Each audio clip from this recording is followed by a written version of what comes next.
red salmon run the south coast Oregon, up the Elk River's crystal blue streams. In the wilderness dawn, they come and spawn like a rainbow in the river they gleam. Home, home on the range, where the deer and the antelope play, where seldom is heard a discouraging word, and the skies are not cloudy all day. How often at night, when the heavens are bright from the light of the glittering stars, have I stood there amazed and asked as I gaze, does that beauty exceed that of ours? Home, home on the range, where the deer and the antelope play, where seldom is heard a discouraging word, and the skies are not cloudy all day. Now give me a land where the bright diamond sands flow leisurely down the stream, and the graceful white swan goes gliding along like a maid in a heavenly dream.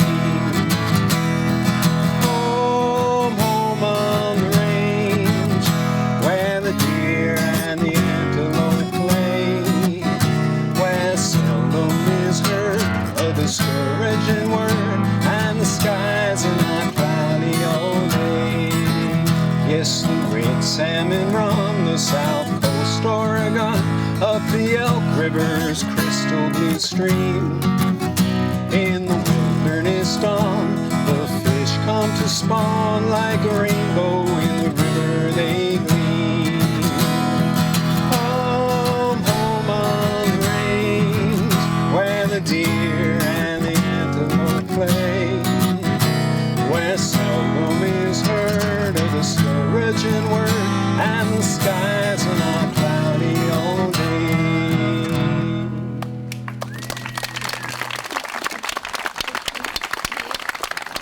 Down here. Let's hear it for the musician one more time for the musician. We're here to celebrate, so there's going to be a lot of... Closer? Okay. Not farther away? Closer. So there'll be a lot of clapping, a lot of yelling today. We're here to celebrate, you know why, this remarkable legacy that is Copper Salmon Wilderness. It's been a long, long time in the making, and it's here. So let's get started. I'm Mary Wall. I'm in the 4th generation of a local family. We have a sheep ranch actually at the mouth of this remarkable river. My grandfather and my mother were both born on that ranch, so we've been around a long time. I'm either here because I'm in that generation or because I'm related to nearly everybody in these towns, so here we are. I wanted to mention one thing. Jim talked my mother somehow into being one of the voices in the video that a lot of you have seen that supported Copper Salmon Wilderness. My mother was exceptionally private. She was a woman that could form an opinion. A lot of you have already heard some of those. It was a big surprise to me that she was willing to lend her voice to that video. And what I figured out then is that we needed to bury that tired old idea that loggers and fishing people and ranchers and environmentalists were on different sides. Those days are sort of over. It's clear that people can, from all of those different arenas, can come together and make good things happen, and that's what's going on here. So what I'd like to do first is introduce Jim Rogers. He's going to talk about a few of the people that participated and give a bit of history of Elk River. Jim is a university-trained forester, but he spent his life protecting forests. Those things aren't contradictory, but he's got both of them. He was co-founder of the Kalmiopsis Audubon. He founded the Citizens for Grassy Knob. He founded the Friends of Elk River. He was the person who introduced me. I'd like to introduce, is this coming, is this about right? Some of the people here who are with me. Here's Jerry and Sharon Becker, my wife, Carrie. We're part of the Friends of Elk River. Michelle Miranda from Senator Wyden's. She's Senator Wyden's Natural Resource Council. Congressman DeFazio, who I'm sure everyone knows who he is. Mike Beagle, Route Unlimited, there he is. Jim Osborne, Mayor of Port Orford. Harry Hugesteger, South Coast Watershed Council. I've been working on forestry and conservation issues in Elk River for over 40 years, and this is one of the real highlights of my life. For thousands of years, the upper Elk River was the domain of Native Americans, the most recent being the Quatoma Band of the Tututnis. In 1856, the U.S. Army rounded up all the Indians and took them to the Siletz Reservation near Newport. 12 years later, settlers burning slash near Langlos started a huge forest fire that burned over most of northern Curry County, including Elk River. Roughly half of the old-growth forest was burned and replaced by second growth. 100 years later, I arrived on the scene. Fast forward. When I first came down here in 1968 as a forester and timber manager for Western States Plywood, the elk was still mostly in its natural state. We were embarking on a program to fully road and clear-cut the entire watershed. The elk was the last watershed to be developed due to the extremely steep, unstable terrain. The loggers always said it was steeper than the back of God's head. Other watersheds are being overlogged, waiting for the elk to come online, and I arrived on the scene just as the logging was kicking into high gear. I witnessed numerous road failures, landslides, and blowdown. By the mid-70s, it was evident that the elk was going to be sacrificed as one big tree farm. A determined group of Coos and Curry County citizens who realized that the elk was one of a kind came together as the Citizens for Grassy Knob and began advocating for protecting the most important fisheries. This advocacy ultimately resulted in the creation of the Grassy Knob Wilderness in 1984. Grassy Knob protected some of the key fisheries in the elk and sixes. Soon after Grassy Knob, the Forest Service undertook a detailed study of the fisheries and geology of the entire Elk River watershed. To everyone's surprise, they found that the North Fork of the Elk was producing tremendous numbers of Chinook and coho salmon and steelhead. It became clear that the job of Citizens for Grassy Knob was not over. Changing their names to Friends of Elk River, the gang began working on protecting the upper watershed of the elk. And now, over 2 decades later, we're finally gathered together to celebrate the Copper Salmon Wilderness. Many people have worked very hard to make this a reality. I'd like to acknowledge just a few of them. My wife Carrie, Jerry and Sharon Becker, John and Georgianne Houtrow, Mike Beagle, Tim Palmer, Ann Velisis, Port Orford Mayor Jim Osborne, Chamber of Commerce President David Smith, and a host of others. But most of all, we couldn't have done it without the excellent leadership we have in the Oregon Congressional Delegation. Congressman DeFazio and his staff have been working to protect the elk since the mid-'80s, and were instrumental to the elks being designated a National Wild and Scenic River in 1988. Senator Ron Wyden and his staff have supported the Copper Salmon proposal almost since its inception. Thank you all for coming here today, and we look forward to all of you and your children enjoying and benefiting from the Copper Salmon Wilderness for the rest of your lives.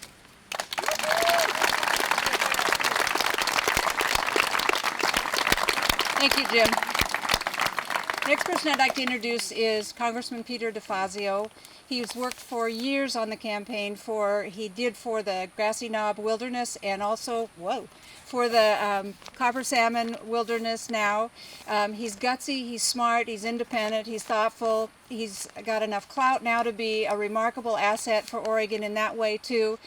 I was excited for the chance today to actually meet somebody whose work I've followed for years. I'm honored to introduce to you Congressman Peter DeFazio.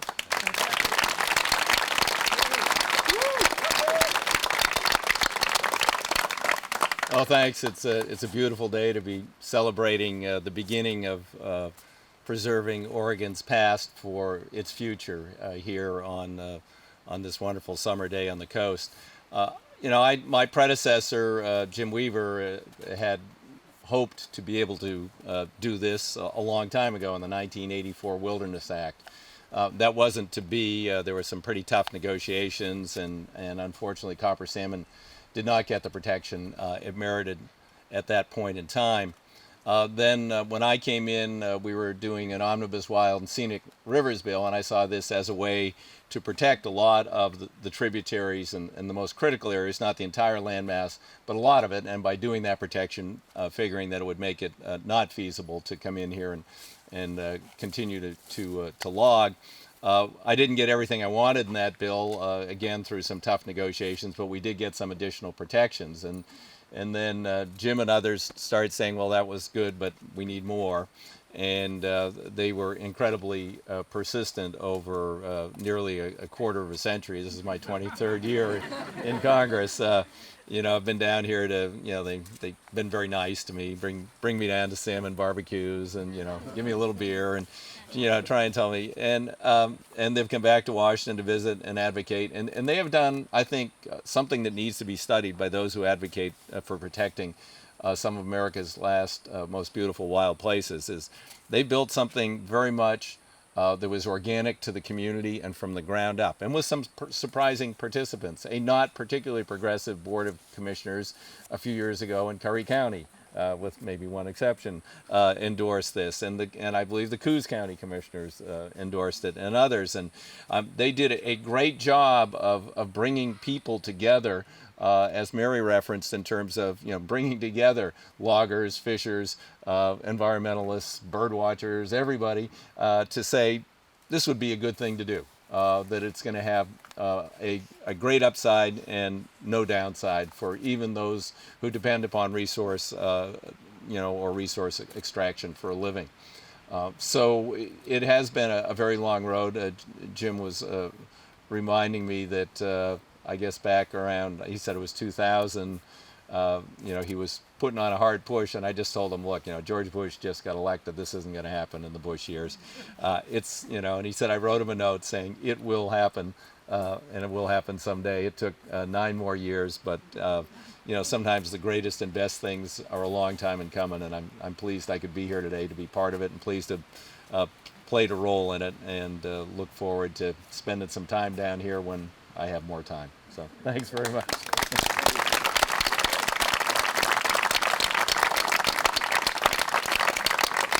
Thank you.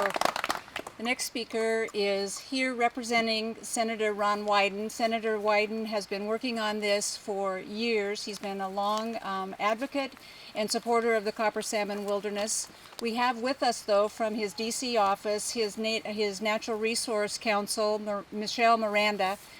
She apparently got one of Jim's tours of this area and has been tirelessly working on this project ever since. So, Michelle?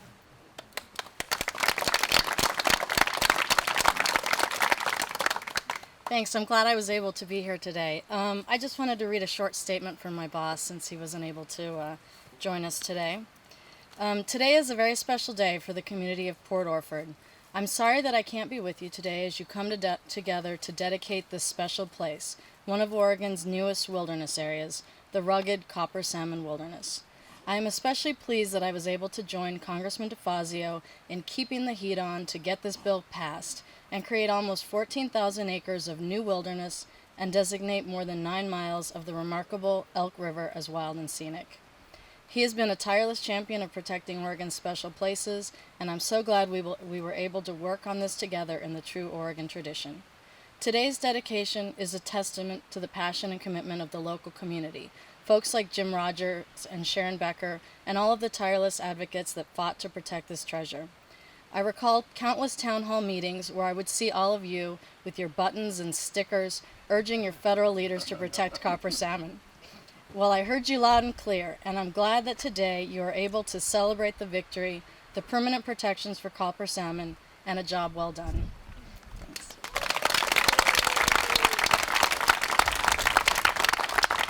Thank you, Michelle.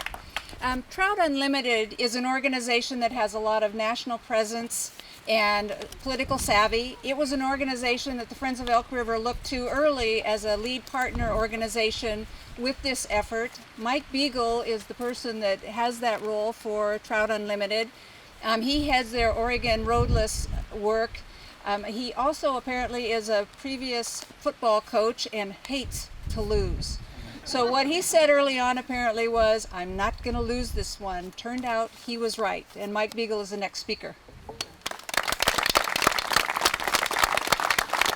It's a real honor to be here today. When Jim and Jerry approached us, I believe December of 2005, I didn't know anything about this river system. I had heard about the copper salmon proposal, didn't know anything about the values here.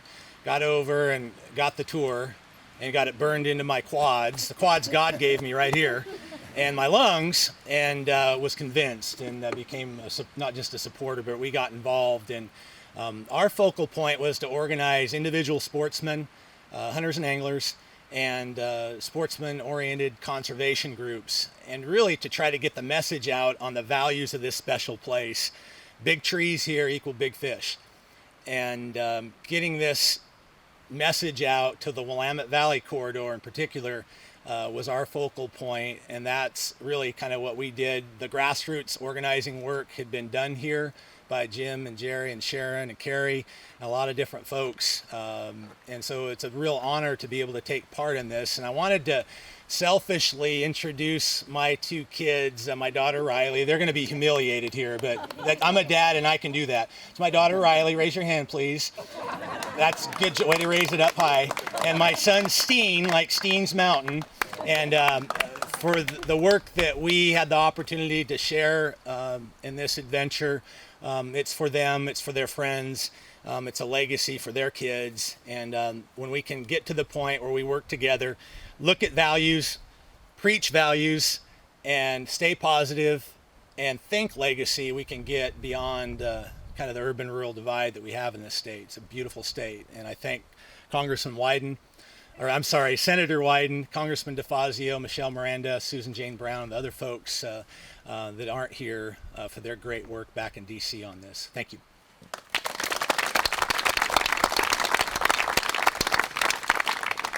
Thank you, Mike.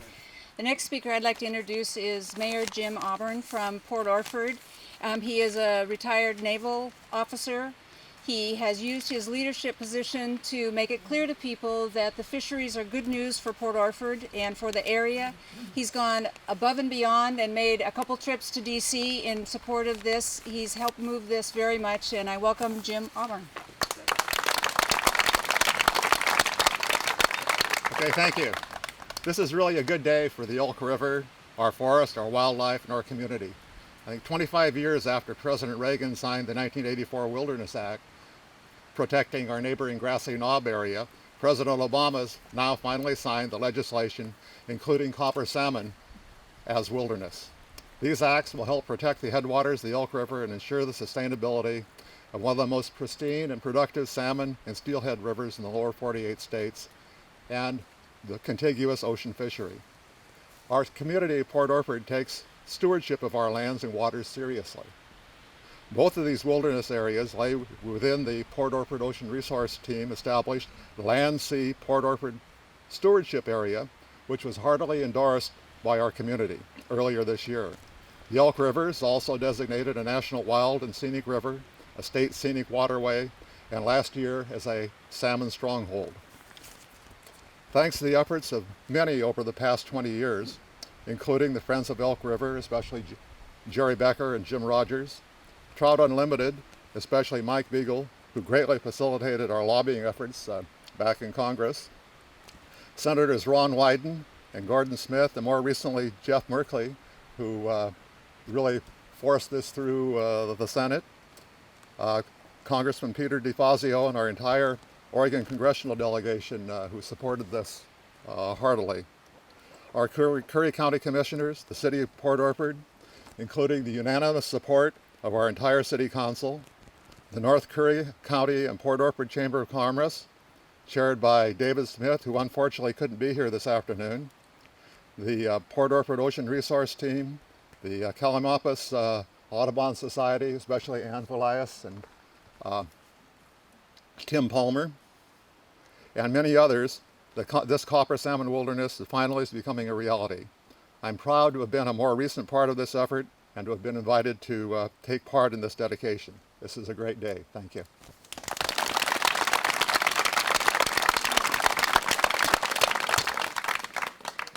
Thank you, Mayor. The next person I'd like to introduce is Harry Hugesteger. There's a theme you'll notice running through here that most of the people who are talking have been at this for years and years, decades. Harry co-founded the Kalmiopsis Audubon Society more than 25 years ago. He's the director of the South Coast Watershed Councils. I would like to add that Harry has, in his tenure there, overseen more than 800 on-the-ground projects, restoration projects, a lot of different projects in this area. It's a phenomenal record. He is Elk River's liaison to the Salmon Stronghold, which is a partnership trying to find the best of the remaining salmon areas and protect those. He's one of my favorite people, Harry Hugesteger.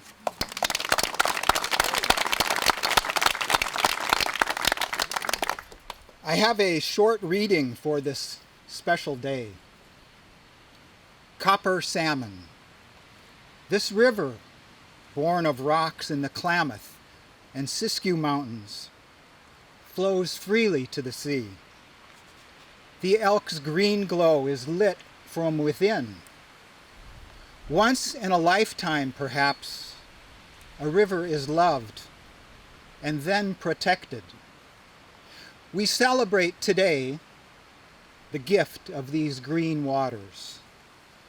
Salmon and forest, settler and steward. Like a water drop high in the mountains heads to the ocean, we too complete our journey. Today and forever, the elk stays wild and free. The river gods have spoken. Jim, Jerry, hundreds of others. You listened deeply, and you listened well.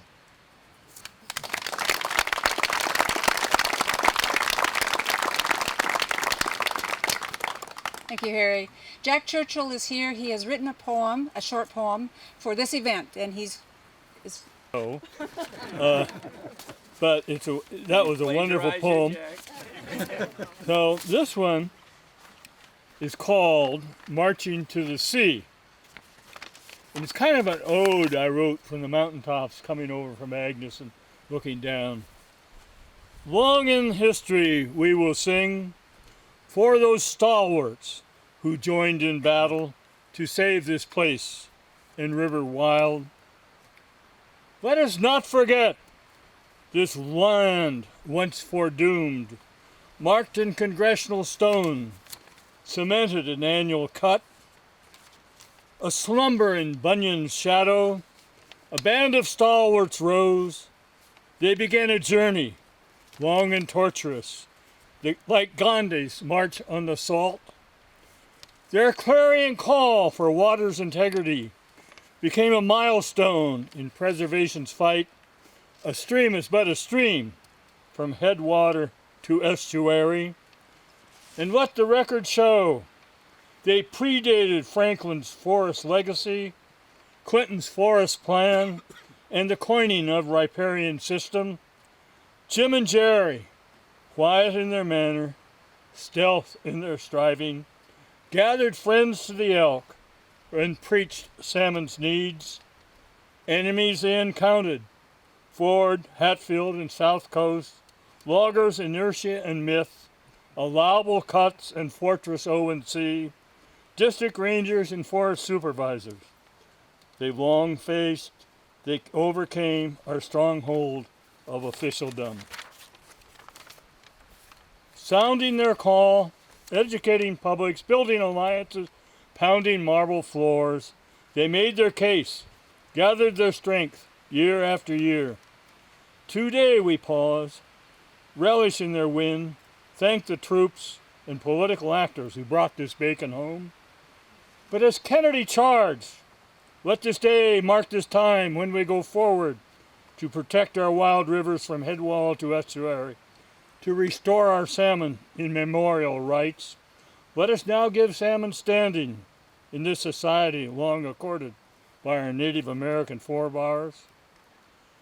And let, in our fight for conservation, Let this chapter sing the long tales of Jim and Jerry, who stood to save their place in this universe.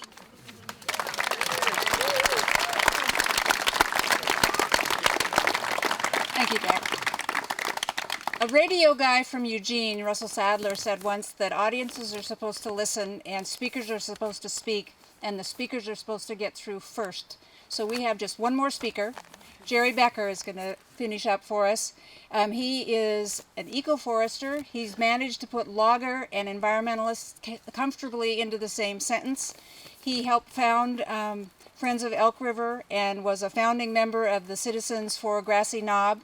He's been doing this work for a long, long time. Jerry Becker.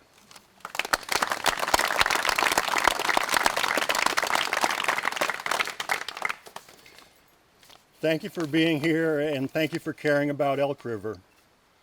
Together, we've accomplished the highest level of protection that our nation has to offer for a natural landscape. And we've got that on the most important part of the watershed. So Elk River Salmon Stronghold is stronger today because of our success. From where I'm standing, Copper Salmon Wilderness starts right here. This is it right here. If you want to touch it, there it is. It goes 7 miles east to Copper Mountain, and then north to Barklow Mountain and Salmon Mountain. If you feel like a hike after the dedication, it would be great to just walk up this road, because you'd have Grassy Knob on your left and Copper Salmon on your right, and it's nice to see. So now, if you'd help me one more time, I'd like to make some noise. So when I count to 3, please shout Copper Salmon or howl or hoop or whatever you want to do. Just do it loud, okay? 1, 2, 3. Copper Salmon!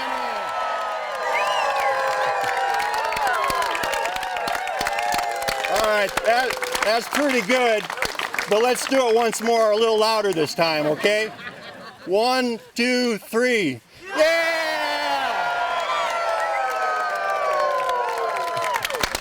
All right, thank you very much.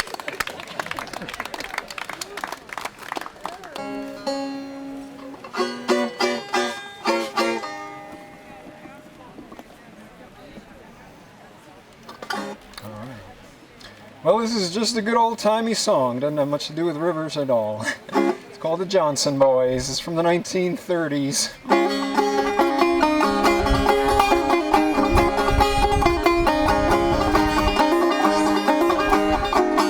Johnson boys raising ashes, didn't know how to court a maid. Turned their backs, hid their faces. Sight of a pretty girl made them afraid. Sight of a pretty girl made them afraid.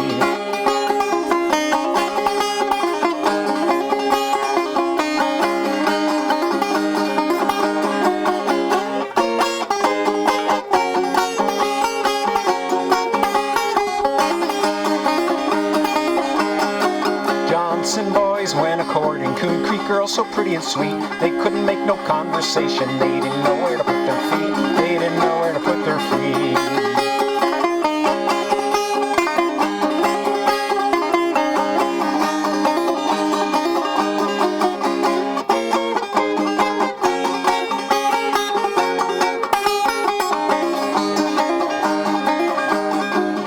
Johnson boys will never marry, they'll stay single all their life. They're too scared to pop the question, and the woman will be